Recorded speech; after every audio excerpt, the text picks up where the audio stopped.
Good evening दोस्तों आप सभी के लिए। और जैसा कि दोस्तों आप स्क्रीन पर देख रहे हैं, जो आज आपका टॉपिक स्टार्ट होने वाला है दोस्तों, वो है पंचायती राज। तो दोस्तों देखिए, मैं आपके लिए जो जो टॉपिक इम्पोर्टेंट थे एग्ज़ाम की दृष्टि से दोस्तों, वो सारे दोस्तों जो टॉपिक मैंने आपके लिए कंप्लीट करा दिए हैं। और अभी आपके कुछ 2-3 जो टॉपिक हैं वो बचे हैं, जैसे कि पंचायती राज, स्थानीय स्वशासन, अन्य जैसे कि दोस्तों अन्य जो अनुच्छेद हैं, जो अनुच्छेद बचे हैं दोस्तों, जैसे कि संसद से संबंधित, अटॉर्नी जनरल से संबंधित, या फिर दोस्तों जैसे कि आपके उच्च न्यायालय से संबंधित, उनकी दोस्तों मैं अलग से आपके लिए वीडियो लेकर आने वाला हूँ। तो दोस्तों देखिए, वो तो रही अलग से अनुच्छेदों की बात, लेकिन दोस्तों ये जो इम्पोर्टेंट टॉपिक हैं आपके पंचायती राज और स्थानीय स्वशासन, ये भी दोस्तों एग्जाम की दृष्टि बहुत ज़्यादा इंपॉर्टेंट क्वेश्चन वो जो आपके टॉपिक हैं दोस्तों। और ये दोनों टॉपिक ही दोस्तों मैं आपको बता दूं, आपके दोनों टॉपिक दोस्तों बड़े ध्यान से समझने हैं, बड़े ध्यान से देखने हैं, हर चीज़ कंप्लीट करनी है, थ्योरी प्लस क्वेश्चन। और आप देख रहे हैं थ्योरी प्लस क्वेश्चन तो मैं ला ही रहा हूँ दोस्तों। थ्योरी कराने के बाद आपके लिए प्रैक्टिस सेट में कराता ही हूँ हर टॉपिक में दोस्तों, हर टॉपिक का। तो दोस्तों कंटेंट में किसी प्रकार की कमी नहीं होने वाली है, बशर्ते आपको मेहनत अच्छी करनी है, बेस्ट करनी है। और दोस्तों मैं आपको बता दूं, देखिए पंचायती राज का जो टॉपिक है, स्थानीय स्वशासन का जो टॉपिक है, आपके लिए एग्जाम की दृष्टि इतना इंपॉर्टेंट है दोस्तों कि यहाँ से जब 2023 में जो आरआरबी ग्रुप डी का जो एग्ज़ाम हुआ था दोस्तों, और एनटीपीसी 2019 का जो एग्ज़ाम हुआ था दोस्तों, यहाँ से आप देखिए इतने सारे क्वेश्चन पूछे गए थे दोस्तों 2018 में, तो 2023 में तो, कि दोस्तों जितने जो देखिए इन्होंने किया क्या था दोस्तों, सब कुछ छोड़ के दोस्तों इन्होंने स्थानीय स्वशासन और पंचायती राज से इतने सारे क्वेश्चन बनाए दोस्तों। हर शिफ्ट में दोस्तों क्वेश्चन यहाँ से देखने को मिला था, 1 से 2 क्वेश्चन, किसी में 2 थे, किसी में 3 थे, किसी में 2, किसी में 3। इस प्रकार से दोस्तों हर शिफ्ट में बहुत सारे प्रश्न जो है पंचायती राज स्थानीय स्वशासन से पूछे गए थे। तो इस प्रकार दोस्तों यह टॉपिक आपका बहुत ही इंपॉर्टेंट हो जाता है। और आप देख लेना दोस्तों, जिन्होंने 2023 का पेपर दिया है दोस्तों ग्रुप डी का, उन्हें पता होगा ज़रूर, रेलवे ग्रुप डी का। तो चलिए दोस्तों वीडियो को शुरू करते हैं, और इम्पोर्टेंट टॉपिक है। और जिन्होंने दोस्तों हमारे चैनल जो है सब्सक्राइब नहीं किया है, वो दोस्तों चैनल को सब्सक्राइब कर लें, साथ में ऑल वाला बेल आइकन दबा लें दोस्तों, ताकि मेरी आने वाली हर वीडियो का नोटिफिकेशन सबसे पहले दोस्तों आपके पास पहुँच सके। और वीडियो को दोस्तों ज़्यादा से ज़्यादा लाइक करें, शेयर करें।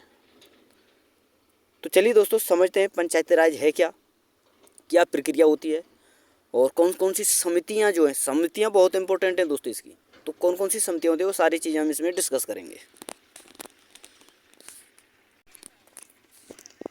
तो देखिए दोस्तों, जो पंचायती राज है, यहाँ पर आप देख सकते हैं कि पंचायती राज व्यवस्था का मूल उद्देश्य है, यानी दोस्तों इसका मूल उद्देश्य क्या है, विकास की प्रक्रिया में जन भागीदारी को सुनिश्चित करना तथा लोकतांत्रिक विकेंद्रीकरण को बढ़ावा देना है। यही इसका मूल उद्देश्य है, यानी हर व्यक्ति की भागीदारी को सुनिश्चित करना, हर व्यक्ति को बराबरी का हक मिले, उसको अधिकार मिले, बराबरी का अधिकार मिले, ताकि दोस्तों लोकतंत्र को बढ़ावा मिले। और दोस्तों मैं आपको बता दूं कि लॉर्ड रिपन को दोस्तों, जो कि दोस्तों भारत के वायसराय रहे थे 1880 से 1884 तक, इन्हें दोस्तों स्थानीय स्वशासन का जनक माना जाता है दोस्तों भारत में। और इन्होंने दोस्तों क्या किया, 1882 में जिला बोर्डों की स्थापना की थी। ये आपको याद रखना है, इंपॉर्टेंट क्वेश्चन है दोस्तों बहुत ज़्यादा। अगला है दोस्तों आपका महात्मा गांधी। और आपको बता दूं दोस्तों, महात्मा गांधी स्थानीय स्वशासन के घोर समर्थक थे। इन्होंने ग्राम स्वराज की बात की थी, और इनका कहना था कि दोस्तों सच्चा लोकतंत्र केंद्र में बैठकर राज्य चलाने वाला नहीं होता, अब तो यह तो गांव के प्रत्येक व्यक्ति के सहयोग से चलता है। तो ये कथन किसका था दोस्तों, महात्मा गांधी का। ये आपको याद रखना है। कथन से देखो दोस्तों बहुत सारे प्रश्न बनते हैं, तो ये भी आपके लिए इम्पोर्टेंट है। यानी दोस्तों जितनी जो ये मैं वीडियो आपके लिए करा रहा हूँ, इसका एक एक पॉइंट इंपॉर्टेंट है दोस्तों, और वीडियो को लास्ट तक देखना है, लास्ट तक बने रहना है, क्योंकि दोस्तों इसमें मैं पंचायती राज से संबंधित समितियाँ, अनुच्छेद, और दोस्तों आपके लिए देखिए प्रैक्टिस सेट भी इसमें कराने वाला हूँ। तो वीडियो पर लास्ट तक बने रहना है, अच्छी तरह से वीडियो को देखना है। तो चलिए दोस्तों अब आगे समझते हैं इसके कुछ और इम्पोर्टेंट पॉइंट हैं कि 2 अक्टूबर 1992 को दोस्तों सामुदायिक विकास कार्यक्रम की शुरुआत की गई थी नेहरू जी के द्वारा। और 2 अक्टूबर 1953 को दोस्तों राष्ट्रीय प्रसार सेवा का प्रारंभ किया गया था। और सबसे इम्पोर्टेंट यह है कि दोस्तों स्वतंत्रता प्राप्ति के बाद भारतीय संविधान के भाग 4 के नीति निर्देशक तत्व के अनुच्छेद 40 में ग्राम पंचायत के गठन और शक्ति प्रदान करने की बात कही है, पर पंचायती राज संस्था को कोई संवैधानिक दर्जा नहीं दिया गया था। यह आपको याद रखना है। तो देखिए दोस्तों, पंचायती राज व्यवस्था हेतु बहुत सी समितियों का निर्माण किया गया। उसके बाद दोस्तों उन्हें जो है संविधान का दर्जा दिया गया। तो उन समितियों के बारे में दोस्तों हम इसमें डिस्कस करेंगे। और सबसे इम्पोर्टेंट पॉइंट है दोस्तों, पूछा जाता है यह कि दोस्तों जो अम्बेडकर थे, भीमराव अम्बेडकर, वो क्या थे, देश के जो ग्राम पंचायत है इसके पक्ष में नहीं थे। ये आपको याद रखना है, बहुत ज़्यादा इम्पोर्टेंट है, ये आपको याद रखना है। तो चलिए दोस्तों आगे देखते हैं और कौन कौन सी समितियां जो हैं दोस्तों वो होने वाली हैं। सबसे इम्पोर्टेंट जो समितियां है वो है दोस्तों इसमें आपकी बलवंत राय मेहता समिति। और इसी समिति से दोस्तों हम जो है समितियों को स्टार्ट करने वाले हैं। तो चलिए दोस्तों समझते हैं, एक एक समिति को क्रम वाइज समझते हैं। और आपको याद रखना है कि कौन सी समिति ने कौन सा सुझाव दिया, किसकी कौन सी जो है पद्धति दी दोस्तों पंचायती राज की, ये आपको देखना है। तो सबसे पहली समिति है दोस्तों आपकी बलवंत राय मेहता समिति, जो कि दोस्तों 1957 में गठित की गई थी। और त्रिस्तरीय पंचायती राज का इसने सुझाव दिया दोस्तों। यानी दोस्तों इसने कहा था कि पंचायत राज की जो व्यवस्था है वो 3 स्तर की होनी चाहिए।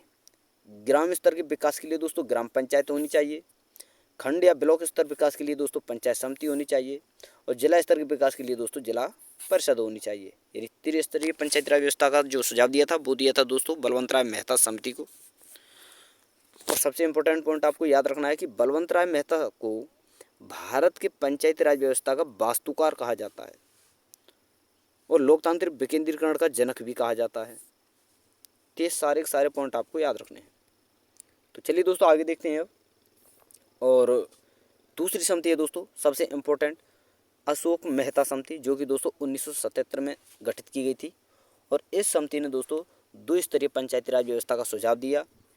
और 2 स्तर कौन कौन से थे दोस्तों, मंडल स्तर जो कि ब्लॉक के स्तर पर था, जिला परिषद या जिला पंचायत जो कि दोस्तों जिला स्तर पर थी।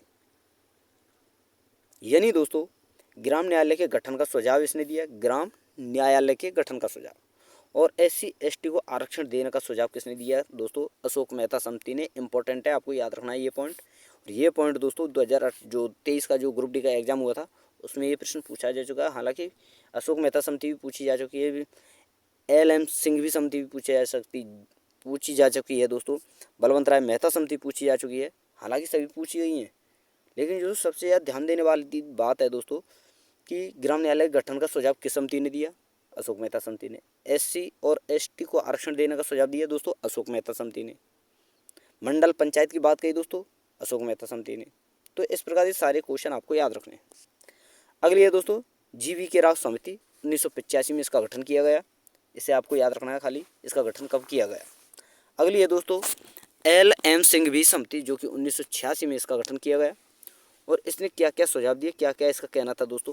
देखिए पंचायती राज व्यवस्था को संवैधानिक दर्जा देने का सुझाव किसने दिया दोस्तों, वेरी वेरी इंपॉर्टेंट है, LM सिंघवी समिति ने। अगला है दोस्तों त्रिस्तरीय पंचायती राज का सुझाव दिया, ग्राम न्यायालय के गठन का सुझाव दिया, राज्य चुनाव आयोग के गठन का भी इसने जो है दोस्तों सुझाव दिया था। तो ये सारी समिति आपकी हो चुकी हैं और 1-2 समिति और बची, उन्हें भी देख लेते हैं। चलिए दोस्तों, तो देखिए दोस्तों अगली जो समिति है दोस्तों वो है आपकी, ये रही दोस्तों PV राव समिति 1985। दोस्तों इसका गठन किया गया था PV राव समिति का 1985 में। और सबसे इम्पोर्टेंट समिति है दोस्तों, और इसने दोस्तों जो है पंचायत राज की व्यवस्था का जो सुझाव दिया था वो दिया था दोस्तों 4 स्तरीय। यानी दोस्तों राज्य स्तर पर राज्य विकास परिषद, जिला स्तर पर दोस्तों जिला परिषद, मंडल स्तर पर दोस्तों मंडल पंचायत, और ग्राम स्तर पर दोस्तों ग्राम सभा। ये आपको याद रखना है। तो आपसे पूछा जाएगा दोस्तों कि किस समिति ने दोस्तों जो है 4 स्तरीय पंचायती राज का सुझाव दिया था। तो किसने दिया दोस्तों? PVK राय समिति 1985 ने। अब अगली समिति है दोस्तों आपकी PK थुंगन समिति, जो कि 1989 में गठित की गई थी। और इस समिति का गठन दोस्तों 1989 में पंचायती राज संस्थाओं पर विचार तैयार करने के लिए किया गया। और इस समिति ने भी दोस्तों पंचायतों को संवैधानिक दर्जा देने की सिफारिश की थी। और दोस्तों 1989 में राजीव गांधी द्वारा 64वां संविधान संशोधन विधेयक संसद में पेश किया गया, जो कि दोस्तों लोकसभा में तो क्लियर हो चुका था। उसको जो है दोस्तों, जो विधेयक है उसे बहुमत मिल गया था, लेकिन दोस्तों राज्यसभा में उसे बहुमत नहीं मिल पाया। इसलिए दोस्तों जो है 61वां जो संविधान संशोधन है वो दोस्तों 64वां जो है दोस्तों विधेयक पारित कंप्लीट नहीं हुआ था। तो ये भी आपको याद रखना है। तो दोस्तों जितनी भी आपकी समितियाँ थीं वो मैंने आपके लिए कंप्लीट करा दी हैं।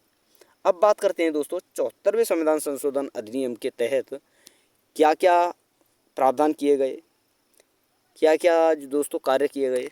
तो देखिए दोस्तों, जो 73वां संविधान संशोधन जो अधिनियम था, इसके द्वारा संविधान के भाग 9 में अनुच्छेद 243 से अनुच्छेद 243 ओ का प्रावधान किया गया। संविधान में 11वीं अनुसूची जोड़ी गई। इसके तहत पंचायतों के अंतर्गत दोस्तों 29 विषयों की सूची की व्यवस्था की गई थी। यानी दोस्तों 11वीं जो अनुसूची है वह पंचायती राज से संबंधित है, ये आपको याद रखना है। और दोस्तों मैं आपको बता दूं 12वीं जो अनुसूची है वो स्थानीय स्वशासन से संबंधित है, ये भी आपको याद रखना है। जो अगला टॉपिक आएगा आपका, अगली जो वीडियो आने वाली है वो दोस्तों आपका स्थानीय स्वशासन से ही संबंधित है, ये भी आपको याद रखना है। तो पंचायती राज में कितने विषय हैं दोस्तों? 29 विषय। और दोस्तों पंचायती राज के त्रिस्तरीय ढांचे का प्रावधान किया गया। पंचायती राज संस्था के प्रत्येक स्तर में दोस्तों 1/3 महिलाओं को आरक्षण की व्यवस्था की गई। इनका कार्यकाल 5 वर्ष का दोस्तों। और पंचायत भंग होने पर 6 माह के अंदर निर्वाचन होगा। और SC/ST को जनसंख्या के अनुपात में आरक्षण देने का प्रावधान किया गया। OBC के आरक्षण को राज्य विधानमंडल पर छोड़ दिया गया।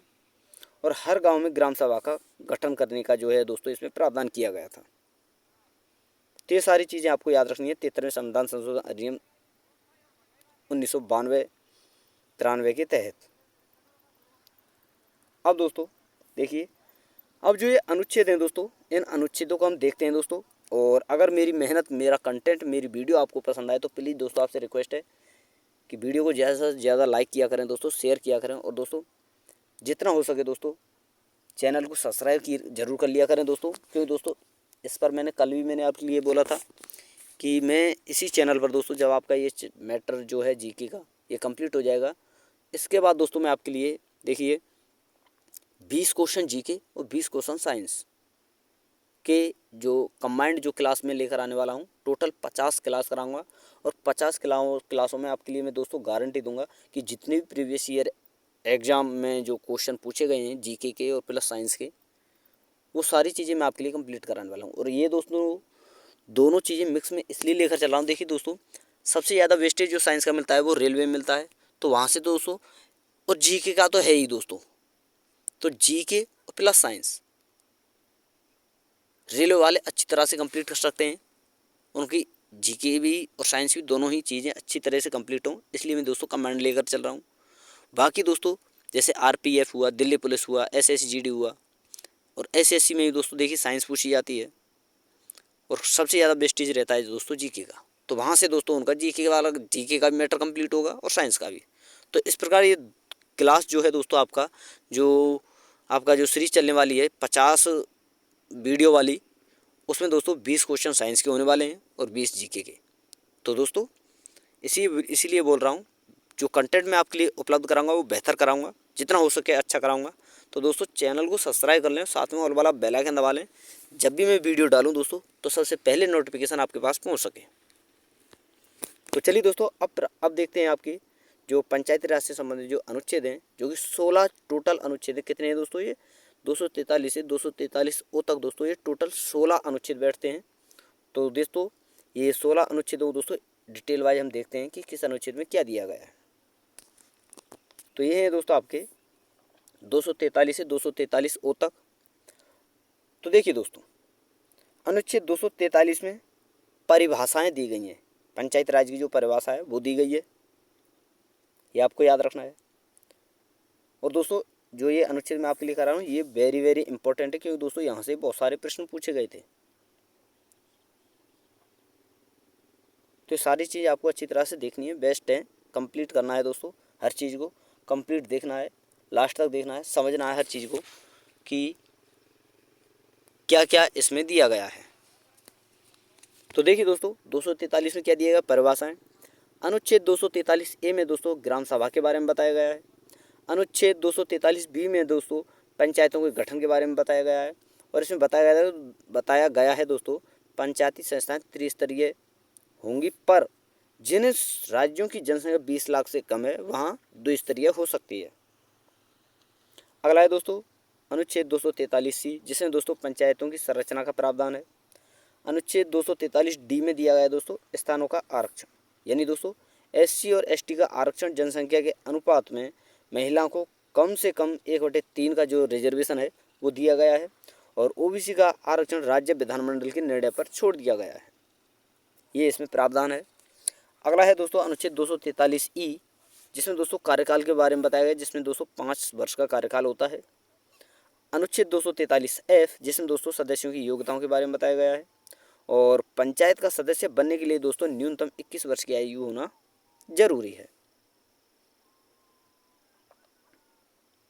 तो दोस्तों ये जो आपके अनुच्छेद हुए हैं, देखिए दोस्तों 7 अनुच्छेद ये हो चुके हैं, 9 अनुच्छेद और बचे हैं, टोटल 16 हैं। तो चलो दोस्तों इन्हें ही हम कंप्लीट देख लेते हैं। F तक मैंने आपके लिए करा दिए। अब अनुच्छेद है दोस्तों आपका 243 जी, जिसमें दोस्तों पंचायतों की शक्तियाँ, अधिकार और उत्तरदायित्व के बारे में प्रावधान किया गया है।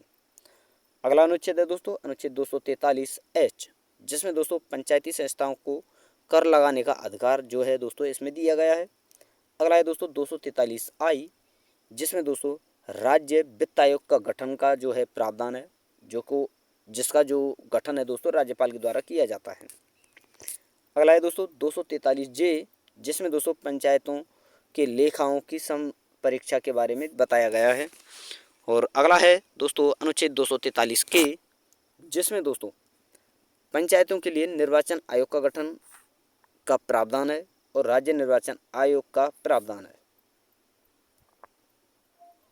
अगला अनुच्छेद है दोस्तों अनुच्छेद 243 एल, जिसमें दोस्तों संघ राज्य क्षेत्रों को लागू होना है।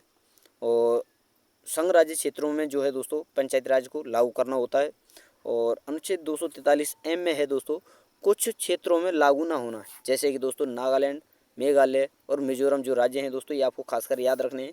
इनमें दोस्तों जो है पंचायती राज जो व्यवस्था है वो लागू नहीं है। और अगला है दोस्तों आपका अनुच्छेद 243 एन, जिसमें दोस्तों विद्यमान विधियों और पंचायतों का बना रहना होता है।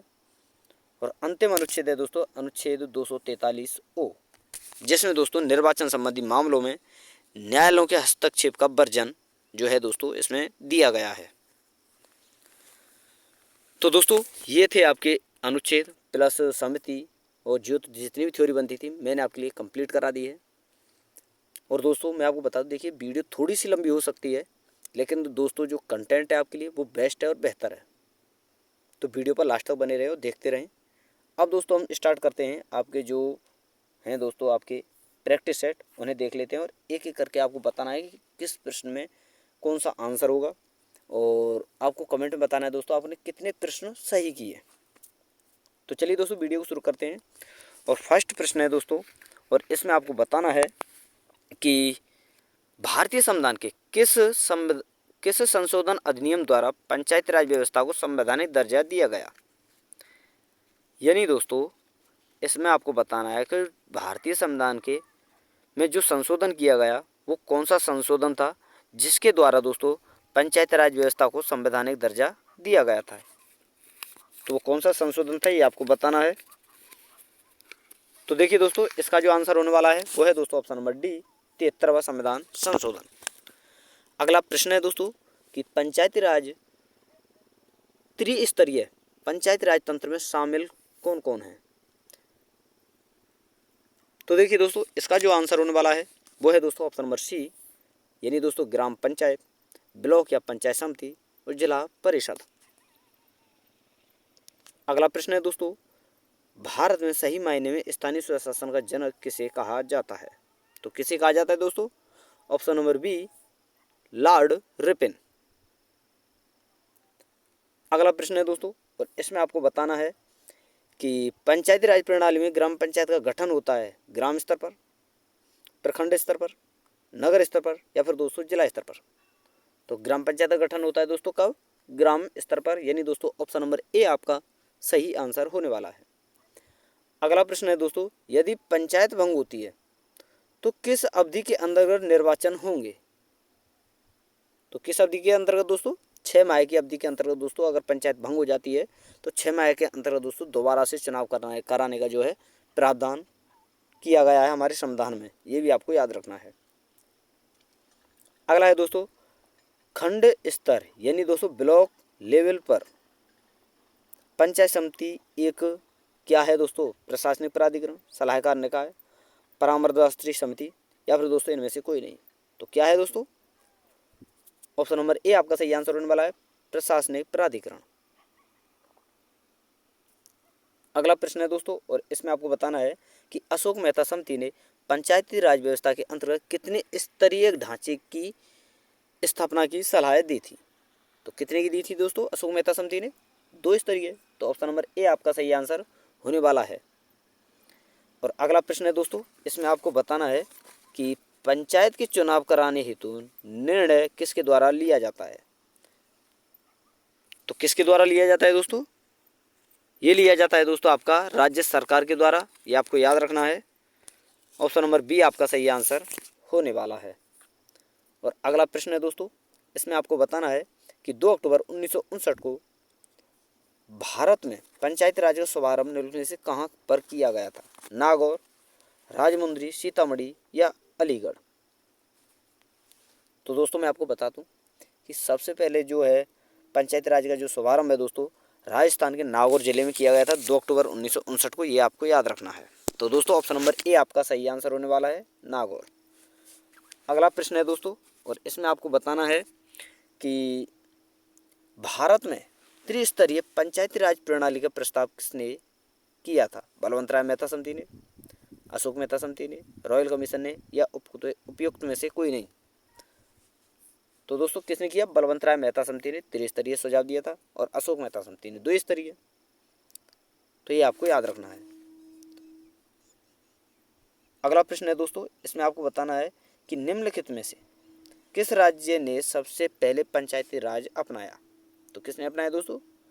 राजस्थान है, ऑप्शन नंबर डी आपका सही आंसर है। और दूसरा था आपका दोस्तों, उसके बाद राजस्थान के बाद दूसरे नंबर पर था दोस्तों आपका आंध्र प्रदेश।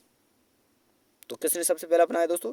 राजस्थान है, ऑप्शन नंबर डी आपका सही आंसर होने वाला है। अगला है दोस्तों आपका प्रश्न नंबर 12 है। इसमें आपको बताना है लोकतंत्र विकेंद्रीकरण का आशय है संघीय सरकार, संसदीय सरकार, लोकतंत्रीय सरकार, या दोस्तों स्थानीय सरकार? तो दोस्तों लोकतंत्र विकेंद्रीकरण का आशय है कि स्थानीय सरकार, यानी दोस्तों ऑप्शन नंबर डी आपका सही आंसर होने वाला है। अगला प्रश्न है दोस्तों, और इसमें आपको बताना है कि निम्न में कौन पंचायती राज से संबंधित है? सहाय आयोग, नानावती आयोग, बलवंत राय मेहता समिति, या लिब्राहान आयोग? तो कौन है दोस्तों? बलवंत राय मेहता समिति, ऑप्शन नंबर सी आपका सही आंसर होगा। अगला है दोस्तों आपका, और इसमें आपको बताना है कि पंचायती राज प्रणाली पहले किन 2 राज्यों में लागू की गई? तो किन में की गई दोस्तों? मैंने अभी बताया था पीछे, राजस्थान और आंध्र प्रदेश। पहले नंबर पर राजस्थान, दूसरे नंबर पर आंध्र प्रदेश। तो ऑप्शन नंबर ए आपका सही आंसर होने वाला है। और अगला है दोस्तों कि 4 स्तरीय पंचायती राज प्रणाली का सुझाव किसने दिया? तो किसने दिया दोस्तों 4 स्तरीय का? पीवी के राव समिति ने, यानी दोस्तों ऑप्शन नंबर सी आपका सही आंसर होने वाला है। और दोस्तों यहाँ पर देखिए, अगर मेरी मेहनत, मेरा कंटेंट, मेरी वीडियो पसंद आए तो दोस्तों आई हो तो प्लीज़ आपसे रिक्वेस्ट है वीडियो को ज़्यादा शेयर करें दोस्तों, हर ग्रुप में, हर फ्रेंड सर्कल में दोस्तों। और जिन्होंने चैनल को सब्सक्राइब नहीं किया वो चैनल को सब्सक्राइब कर लें, साथ में ऑल वाला बेल आइकन दबा लें, ताकि मेरी आने वाली हर वीडियो का नोटिफिकेशन सबसे पहले आपके पास पहुँच सके। और दोस्तों अंतिम प्रश्न है इस वीडियो का, और ये है दोस्तों, भारतीय संविधान का कौन सा अनुच्छेद राज्य सरकारों को ग्राम पंचायत गठन का निर्देश देता है? तो दोस्तों इस प्रश्न का आंसर आपको कमेंट बॉक्स में बताना है। HW क्वेश्चन है, इसका आंसर का आपको कमेंट में बताना है। तब तक के लिए दोस्तों, और दोस्तों कमेंट बॉक्स में इसका आंसर अवश्य बताना है आपको। अगर आपने मेहनत की है तो दोस्तों आप अवश्य इस क्वेश्चन का आंसर दे पाएंगे। तो दोस्तों यहाँ पर हमारी ये वीडियो समाप्त होती है। अगर आपको मेरी मेहनत कंटेंट पसंद है, वीडियो को लाइक करें, शेयर करें। तो थैंक यू दोस्तों, धन्यवाद। फिर मिलते हैं नई वीडियो के साथ।